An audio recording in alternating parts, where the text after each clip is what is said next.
Nasa 80 Chinese vessels ang namataan malapit sa Pag-asa Island, na bahagi ng Kalayaan Group of Islands sa Palawan. Makikita ang kumpulan ng mga barko sa satellite image sa Pag-asa Island nitong Lunes, November 25. Sa ulat ng Reuters, posibleng bahagi ng Chinese Maritime Militia ang mga barko. Napansin din ng security analyst na si Ray Powell ang kumpulan ng Chinese vessels mula Martes noong November 26 hanggang nitong Miyerkules, November 27. Pinirma ng Philippine Navy na dumami nga ang Chinese vessels sa Pag-asa Island. Posibleng galing daw ang mga barko sa Subi o Zamora Reef kung saan sumilong ang mga ito dahil sa mga nagdaang bagyo.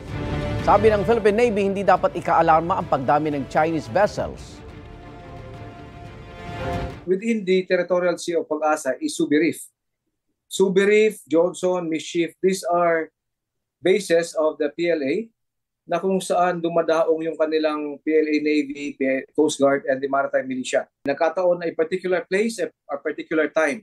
So it's nothing to be alarmed sapagkat sinasabi nga natin, all over the South China Sea, there could be as many as 250 of these Maritime Militia vessels.